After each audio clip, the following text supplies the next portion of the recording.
Here in the US in 2026, our physical streets are quiet, but every time you pull up to the pump and see high, volatile numbers on your local gas station sign, you're experiencing the direct financial shockwaves of global instability. For a long time, it was easy to view international conflicts as isolated tragedies. A border skirmish in Eastern Europe or a territorial dispute in the Middle East seemed like news that stayed securely on the other side of the planet. Today, that geographic separation offers zero economic protection. Modern economies are heavily interwoven, meaning a disruption in a distant foreign market rapidly bleeds into our own. This map shows the intricate web of global trade routes constantly moving goods around the planet. We call this supply chain contagion. The moment a political crisis erupts in Eastern Europe or the Middle East, these vital arteries freeze, immediately threatening the financial security of local communities back home. To understand exactly why your grocery bills and fuel costs keep rising, we have to trace the global supply lines back to the world's most dangerous geopolitical zones. The most immediate pressure point is the Middle East. After months of fragile ceasefires, we are seeing heavily armed multinational standoffs like this one along contentious borders. The escalating military confrontation involving Israel, Iran, and neighboring factions threatens to boil over into a wider war. The violence also extends well beyond traditional state armies. Factions like Yemen's Houthi movement are actively using hostile rhetoric and destructive strikes to exert control in the region, deliberately targeting international commercial vessels that pass near their shores. These maritime attacks happen in and around the Red Sea. Geographically, this is an irreplaceable artery for global trade. Roughly 12% of all international commerce, including everything from agricultural staples to complex electronics, must pass through this single, narrow waterway. When you squeeze massive, slow-moving cargo fleets into a tight bottleneck, they become highly vulnerable. Small, inexpensive drones and localized missile strikes can easily halt billions of dollars of cargo in its tracks.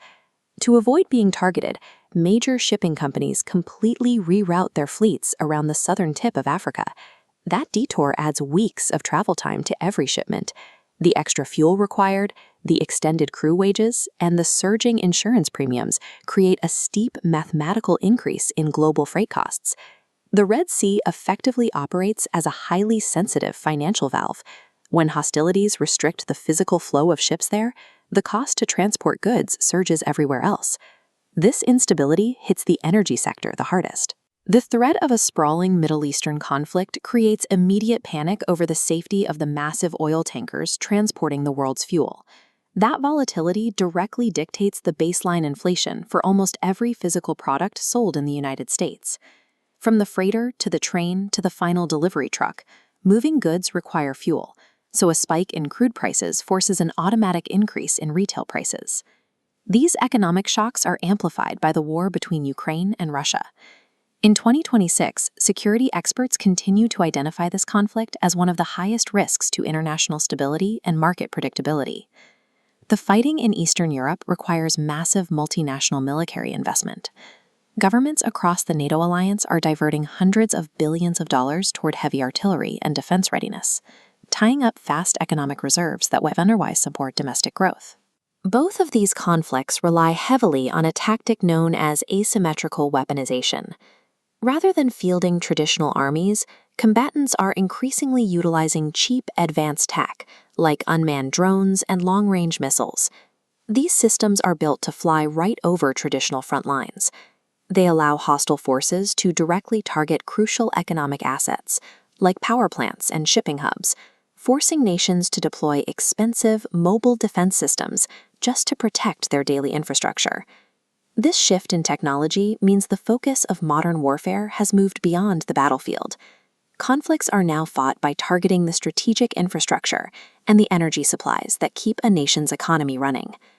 Looking at this map, you can track the exact chain reaction. It begins with a single, localized military strike near a critical maritime choke point.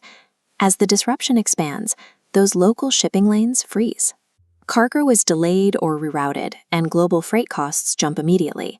That regional risk then triggers panic in the energy markets. Anticipating a shortage, crude oil futures surge. By the time those compounded logistics and energy costs cross the Atlantic, the final bill lands squarely on the everyday American consumer's final receipt. This is the Mu economic reality. Military actions, energy prices, and trade policies are now so closely linked that a decision made on a battlefield thousands of miles away causes an immediate reaction in the American economy.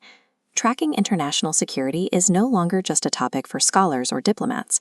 It is a mandatory requirement for anyone trying to understand and protect their own domestic financial survival.